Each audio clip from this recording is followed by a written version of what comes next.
Selamat hari Minggu buat kita sekalian. Saya bersyukur boleh kita sama-sama kembali dalam kesempatan ibadah Minggu Ecumene Fellowship Service. Pada kesempatan ini kita melanjutkan kembali Kerajaan Sorga dalam perumpamaan tentang pukat. Ya, pukat kalau di Alkitab Perjanjian Baru disebut pukat.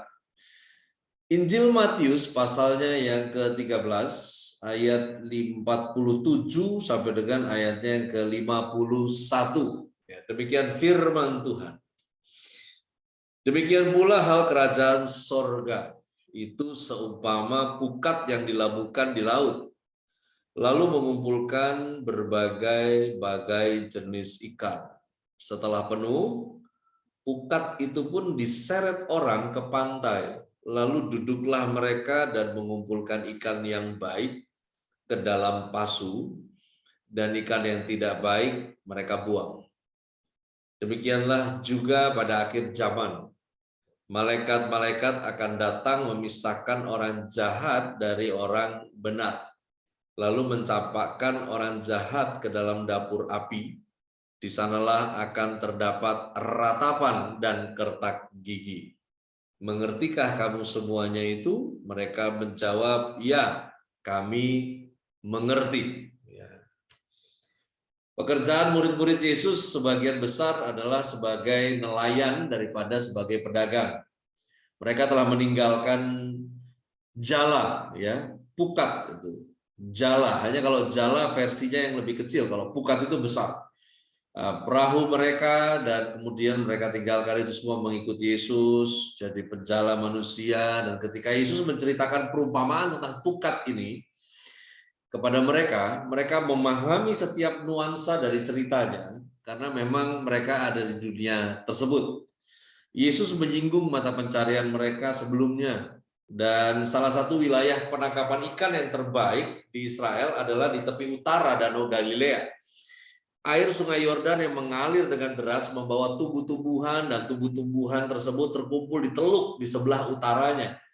Tumbuh-tumbuhan ini menarik perhatian dan memberi makan populasi berbagai macam ikan dalam jumlah besar.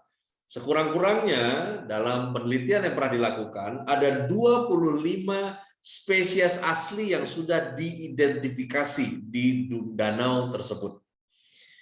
Meskipun terdapat bermacam-macam metode menangkap ikan, pada zaman Yesus, metode yang agak efektif adalah penggunaan pukat. Berikut saya mau beri gambaran tentang pukat. Pukat adalah jala dalam versi yang besar. Tinggi jala itu kira-kira 2 meter. Panjangnya lebih dari 100 meter. Bagian atas jala itu ditahan oleh beberapa pelampung, dan bagian bawahnya diberikan beban. Kadang-kadang nelayan mengikat salah satu ujung jala di pantai, sementara sebuah perahu menarik ujung yang lain ke danau, dan kemudian berlayar sekitar setengah lingkaran dan membawa jala tersebut kembali ke pantai. Pada saat yang lain, 2 perahu keluar dari pantai membentuk setengah lingkaran dengan jala. Menarik pukat raksasa, jala raksasa ini secara bersama-sama untuk menangkap ikan dan mengumpul ikan-ikannya ke dalam perahu. Nah, untuk menggunakan pukat dibutuhkan kerjasama dari 6 orang atau lebih. Sementara beberapa orang mendayung, yang lain menghalau jala atau menarik jala, dan yang lainnya lagi memukul air supaya ikannya masuk ke jala. Nelayan-nelayan yang berpengalaman akan mencoba menemukan tempat yang banyak ikannya sebelum menebarkan jala. Dan sekali jala ditebarkan, nelayan-nelayan tersebut akan menarik sebuah ikan yang masuk ke dalam jala. Semua yang tertangkap selalu bercampur menjadi satu. Karena tentu saja mereka tidak dapat bersikap selektif sementara mereka sedang menangkap ikan. Di mana jala tersebut akan menarik ikan-ikan yang bisa dimakan maupun yang tidak bisa dimakan, serta ikan yang baik maupun yang buruk. Segala jenis dan ukuran ikan mengepakkan ekornya pada waktu ditarik ke pantai. Menurut hukum orang Yahudi yang berhubungan dengan makanan, banyak ikan yang dinyatakan tidak bersih, di mana ikan yang tanpa sirip dan sisik tidak dapat dimakan. Itu terdapat catatannya ada di Imamat pasal 11. Hanya ikan yang bisa dipasarkan yang disimpan dan diletakkan dalam kontainer yang cocok. Di mana akhirnya penyortiran ikan ditentukan oleh beratnya tangkapan. Tidak seorang pun tahu hasil yang sebenarnya saat penyortiran ikan. Hingga sampai itu selesai, baru ketahuan berapa beratnya. Kerajaan sorga. Pada kesempatan ini kerajaan sorga itu diumpamakan seperti pukat yang dilabuhkan di laut. Ayatnya yang ke-47 dari Matius 13 tertulis, demikian pula hal kerajaan sorga itu seumpama pukat yang dilabuhkan di laut, ya, lalu mengumpulkan berbagai-bagai jenis ikan. Pukat kerajaan sorga. Oke. Kalau pukat ini kemudian dilabuhkan, ini bicara pukatnya dibentangkan. Nah sekarang pukat ini menjadi perumpamaan dari kerajaan sorga. Sementara kerajaan sorga yang kita tahu dari firman Tuhan adalah tentang 4 perkara. Nah, yang namanya pukat atau jala raksasa itu berfungsi untuk menangkap. Ya. Oleh karena itu, maka hal kerajaan sorga di sini digambarkan di mana ketika kuasa itu diberikan, ketika Roh Kudus diberikan, ketika hari Pentakosta tiba, lalu kemudian kerajaan sorga yang dikonsep oleh Allah, yang berbeda dari pemikiran orang Yahudi, itu kemudian seperti pukat yang dilabuhkan di laut.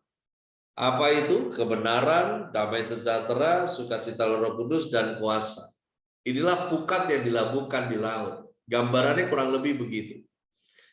Di mana hal kerajaan sorga itu menjaring setiap orang. Kebenaran menjaring setiap orang, damai sejahtera menjaring setiap orang, sukacita oleh Roh Kudus menjaring setiap orang, dan kuasa menjaring setiap orang. Tidak berlebihan kalau saya menafsirkan lautnya, ya, karena diterjemahkan itu danau, laut, dan sebagainya, itu gambaran dari kondisinya dunia, yang mana ketika pukat ini dibentangkan, maka ini bicara tentang kebenaran, damai sejahtera, sukacita Roh Kudus dibentangkan, maka itu akan menjala setiap orang. Maksudnya menjala setiap orang adalah pada akhirnya ketika hal kerajaan sorga itu diturunkan di bumi dalam bentuk 4 perkara ini, 4 perkara ini sekaligus menjala setiap manusia yang percaya maupun tidak percaya. Akhirnya setiap manusia yang hidup di muka bumi ini, mereka berurusan dengan 4 perkara ini, di mana setiap orang yang hidup itu terjaring oleh kebenaran. Kenapa demikian? Karena oleh kebenaran setiap orang mengenal apa yang jahat. Oleh kebenaran, setiap orang mengerti apa yang Tuhan mau. Dan oleh kebenaran, setiap orang dihakimi. Yang percaya dan yang tidak percaya, dua-duanya masuk ke dalam jaring. Dan akhirnya, yang percaya harusnya bisa oleh kebenaran dia hidup. Kenapa? Karena memang orang benar hidup oleh iman. Kebenaran tidak menjadi masalah, justru kebenaran olehnya si orang percaya hidup. Namun untuk yang lain tidak demikian. Karena justru buat mereka yang tidak percaya, kebenaran itu menjaring mereka sehingga mereka mengenal apa yang jahat. Di mana orang oleh kebenaran setiap orang akhirnya yang ngerti Tuhan mau, tapi juga sekaligus tidak bisa melakukan apa yang Tuhan mau. Kenapa? Karena tidak percaya. Karena itu hal kerajaan sorga menjaring setiap orang, nggak pilih-pilih. Yang pertama, kebenaran menjaring setiap orang. Yang kedua, damai sejahtera juga menjaring setiap orang. Sehingga akhirnya setiap orang di dunia ini butuh yang namanya damai sejahtera, ya, peaceful. Di mana orang akan mencari-cari jalan untuk dia boleh mengalami rasa yang namanya damai. Sementara yang namanya damai itu bukan sekedar rasa. Damai sejahtera itu akhirnya menjaring setiap orang. Di mana damai sejahtera yang ditinggalkan bagi orang percaya di bumi, bukan bagi setiap orang. Yesus tinggalkan damai sejahtera hanya bagi yang percaya. Nah, damai sejahtera itu hanya diterima oleh orang percaya ketika orang tersebut itu mencari wajah Tuhan. Bahasanya mungkin agak puitis, tapi kalau saya bilang mencari wajah Tuhan, itu lebih kepada bagaimana seseorang mengatur hatinya untuk memenuhi apa yang Tuhan mau, sehingga orang tersebut itu melatih dirinya untuk hidup sesuai dengan ukuran yang Tuhan mau. Dan itulah yang disebut perkenanan Tuhan.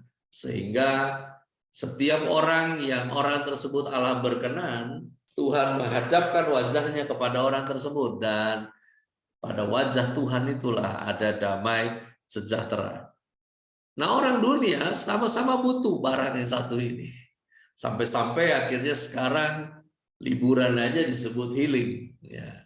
Karena memang ada kebutuhan untuk seseorang mengalami rasa damai.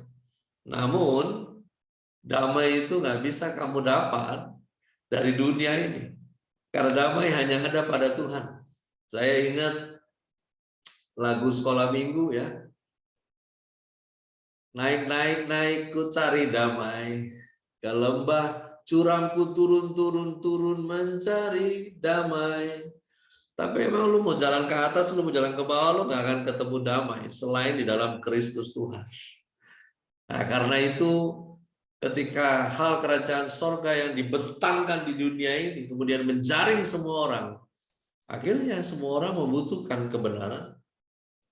Hanya memang ketika dia tidak di dalam Kristus, dia bukan dapat kebenaran, tapi dia justru mencari pembenaran dan hidupnya akan melelahkan. Dia butuh damai sejahtera, karena damai sejahtera menjaring setiap orang. Tapi masalahnya mau cari di mana? Karena yang sejatinya damai sejahtera hanya ada ketika Anda dan saya percaya kepada Kristus dan hidup untuk memenuhi ukuran yang Dia inginkan. Itulah favor of God. Dan yang ketiga, kerajaan sorga adalah sukacita oleh Roh Kudus.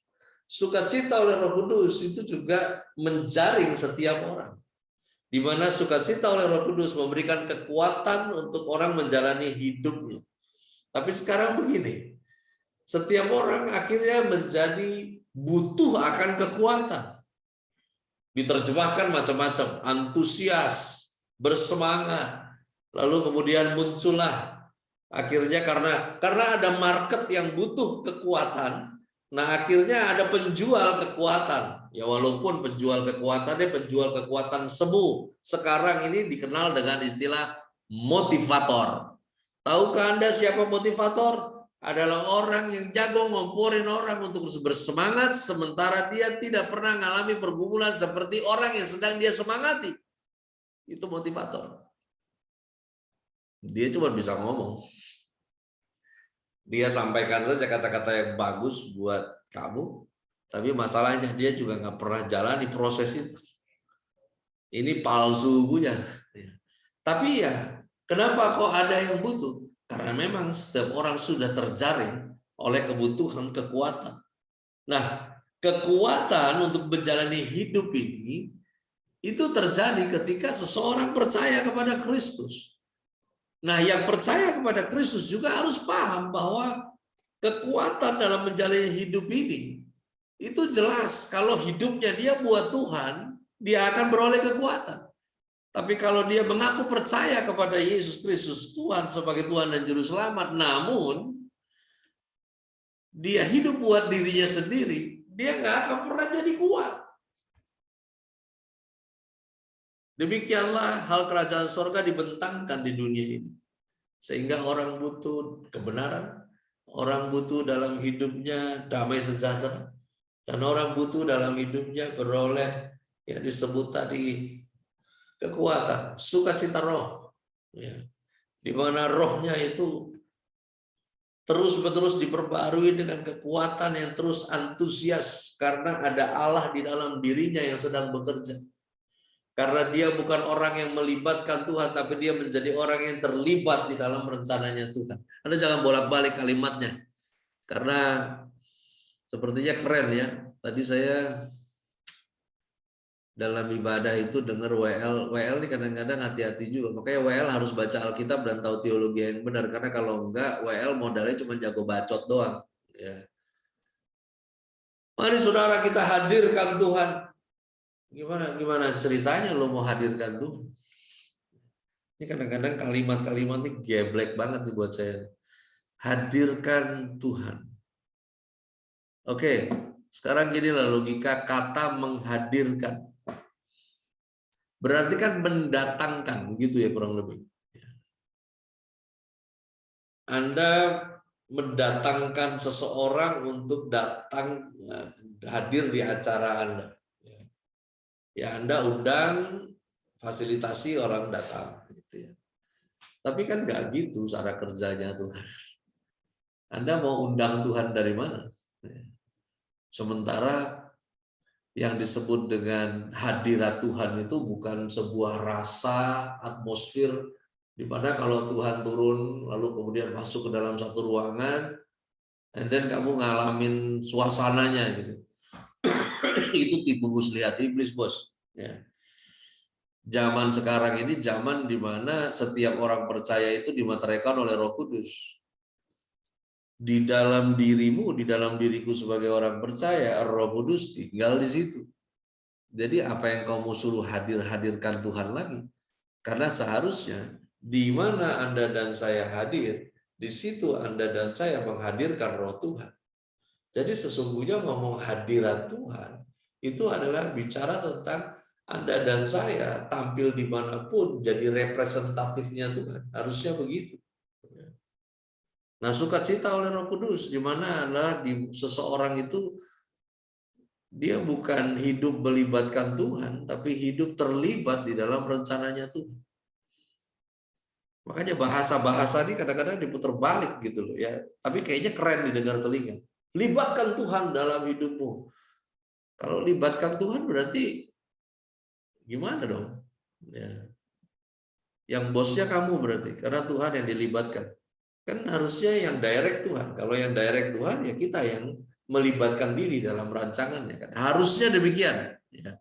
Oleh karena itu seperti pukat yang dibentangkan di laut, demikianlah kuasa menjaring setiap orang. Damai sejahtera kan ada 4 ya. Kebenaran, damai sejahtera, sukacita Roh Kudus, kuasa. Kuasa menjaring setiap orang. Orang hidup butuh kuasa. Powerful. Ya. Bukan sekedar ketahanan, tetapi juga butuh kekuatan. Karena kekuatan itu dibutuhkan, di mana setiap orang itu butuh kemampuan untuk menikmati hidup, bukan sekedar dia hidup. Nikmat atau tidaknya hidup yang Anda jalani, kuasa menikmati itu penting. Karena tanpa kuasa menikmati, hidup Anda nggak selaras dengan Allah yang sedang mengerjakan sesuatu di dalam apa yang Anda dan saya sedang hadapi. Oleh karena itu, kuasa menjaring setiap orang. Kemampuan menikmati hidup, kemampuan untuk menjalani hidup sampai pada apa yang Tuhan sediakan. Karena cara kerja janji Tuhan di mana Tuhan berjanji di dalam firman-Nya, kemudian orang percaya harus mengikat dirinya dengan apa yang Tuhan janji, sehingga Anda dan saya melangkah maju dalam hidup ini untuk sampai pada apa yang Tuhan sediakan, dan itu semua butuh yang namanya kuasa. Orang percaya yang powerful adalah orang percaya yang mengerti firman dan melakukannya. Karena siapa yang mengerti firman, maka orang tersebut dimerdekakan.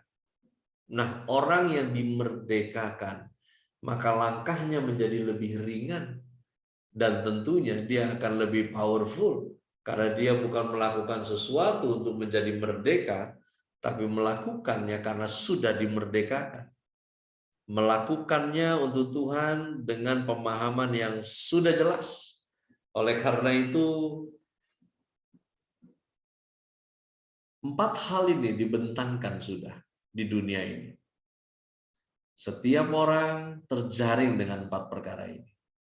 Pastikan Anda dan saya menjadi percaya. Pastikan kita ini terikat dengan Tuhan, sehingga ketika 4 perkara ini yang sudah menjaring seluruh orang di dunia ini, Anda dan saya menjadi apa yang dipilih, bukan menjadi apa yang dibuang. Karena setelah penuh, pukat itu diseret orang ke pantai. Matius 13 ayat 48, setelah penuh, pukat itu diseret orang ke pantai, lalu duduklah mereka dan mengumpulkan ikan yang baik ke dalam pasu, dan ikan yang tidak baik mereka buang. Ya. Wah, ada masa di mana pemilahan itu akan terjadi. Matius 13 ini unik ya, jemaat Tuhan, karena perumpamaan tentang pukat dalam hal kerajaan sorga itu hanya ditulis di Injil Matius, tidak dicatat di Injil lain. Perumpamaan tentang pukat ini merupakan perumpamaan yang mirip dengan perumpamaan tentang lalang dan gandum. Penafsiran dari kedua perumpamaan tersebut itu difokuskan pada hari penghakiman. Ya. Di mana lalang dan gandum dibiarkan tumbuh bersama supaya nanti ketika sudah besar, di situ baru nampak jelas perbedaan mana lalang, mana gandum. Ya. Nah, ini mirip-mirip seperti penafsiran yang ada dalam perkara pukat. Ya. Namun yang menarik begini, sesungguhnya hari terakhir tersebut itu ada, dan sekarang sedang berlangsung. Mengumpulkan ikan yang baik ke dalam pasu dan ikan yang tidak baik mereka buang. Nah, ini di dalam perumpamaan pukat ini yang memang agak janggal, ya. Di sana dikatakan setelah penuh, pukat itu diseret orang ke pantai, lalu duduklah mereka dan mengumpulkan ikan yang baik ke dalam pasu dan ikan yang tidak baik mereka buang. Karena bukan begitu harusnya. Yang baik, ya, maksudnya disebut yang baik adalah kriteria yang bisa dimakan oleh orang Yahudi. Ingat tadi ikan yang tidak bersisik, tidak bersirip, nah itu diharamkan. Nah, itu yang dianggap tidak baik. Nah, ketika diseret itu ke pantai, lalu kemudian ikannya dipilah. Nah, dalam kegiatan yang seharusnya yang tidak dimakan itu bukan dibuang, tetapi yang tidak dimakan itu dilempar lagi ke laut, gitu. Tapi tidak demikian dalam berita perumpamaan ini. Rupanya kita ini hidup di masa terakhir, di mana setelah pemilahan itu terjadi, nggak ada lagi yang diberi kesempatan. Karena itu kapan kesempatan Anda dan saya itu ada? Sebelum hari pemisahan itu terjadi. Karena itu stop main-main dengan hidup ini. Karena pukat sudah dilabuhkan. Sekarang ini kita hidup di masa di mana pukat tersebut sedang perlahan diseret ke pantai. Itu sedang berlangsung. Di mana percaya dan tidak percaya dibuat menjadi satu tempat. Yang kemudian nanti kita akan dipisahkan dari respon kita terhadap keadaan. Adakah Anda dan saya menghadapinya dengan cara Tuhan? Adakah kita menghadapinya dengan kebenaran yang kita ciptakan sendiri? Dengan damai palsu yang kita pelihara? Dengan sukacita yang bukan oleh Roh Kudus tetapi oleh dunia ini? Dengan kuasa yang kita create sendiri? Bukan powerful yang terjadi karena ketaatan kita kepada firman. Oleh karena itu, mengenai hal perumpamaan ini adalah berita yang sangat-sangat serius. Karena ini tidak hanya hal tentang kerajaan sorga, namun ini juga tentang hal di mana penghakiman di akhir zaman. Di mana malaikat-malaikat akan datang memisahkan yang jahat, yang memisahkan yang benar, lalu campakkan orang jahat ke dalam dapur api. Di sana terdapat ratapan dan kertakan gigi. Hal kerajaan sorga itu ada untuk mempersiapkan Anda dan saya. Tidak hanya menjadi yang dipilih, tapi juga menjadi yang dipanggil. Nggak hanya dipanggil, tapi juga dipilih untuk Tuhan punya kemuliaan. Oleh karena itu, saya berdoa, kiranya dalam proses dunia ini sedang diseret ke pantai untuk terjadi pemilahan di satu hari nanti. Anda dan saya masuk dalam bilangan yang diselamatkan. Karena itu, mari hidup dalam kebenaran, damai sejahtera, sukacita Roh Kudus, dan kuasa. Karena nggak ada jalan lain. Hanya dengan jalan percaya kepada Yesus Kristus Tuhan. Anda setuju dengan firman-Nya, melakukan apa yang benar di mata Tuhan. Sekalipun manusia bilang lu nggak benar ketika kau lakukan apa yang benar, tetap maju terus. Karena kepastian hanya ada di dalam Yesus. Mungkin di antara kita seringkali sok jago, sok tahu, bilang hidup ini yang pasti-pasti aja lah. Untuk Anda kelihatan. Main pasti-pasti saja yang kelihatan. Dengar baik. Sekalipun kau tidak bisa lihat dia nyata, dia adalah Allah yang nyata. Mungkin dia nggak datang kepadamu seperti temanmu yang datang langsung. Tapi dia Tuhan yang memperhatikan kau di mana kau tidak bisa lihat dia jelas. Dan tangannya menyertaimu. Oleh karena itu jangan berhenti untuk menjadi percaya. Jangan berhenti untuk menjadi taat. Lanjutkan terus. Kalau firman Tuhan bilang, kerjakan. Tetap kerjakan keselamatan. Tetap hidup benar. Tetap cari muka kepada Tuhan. Tetap senang menjadikan Tuhan itu kesenangan dalam hidup kita. Dan tetap hidup di dalam penundukan diri dan ketaatan. Karena dari sanalah muncul yang namanya kuasa. Anda dan saya nggak hanya mampu bertahan, tapi akan ada ledakan eksplosif dari cara kerja Tuhan melalui hidupmu. Karena itulah yang disebut dengan dunamos. Roh yang dari Tuhan itu dinamis sifatnya untuk membawa Anda dan saya terus sampai pada apa yang Dia sediakan. Dunia ini penuh kebingungan. Dunia ini penuh dengan ketakutan. Tuhan mau Anda dan saya sebagai bangsa yang terpilih, imamat yang rajani, bangsa yang kudus, umat kepunyaan Allah, yang digoncang tapi tidak tergoncang, yang ditekan namun tidak tertekan, yang ditakut-takuti tetapi tetap menjadi berani, karena kerajaannya memerintah di dalam diri Anda dan saya.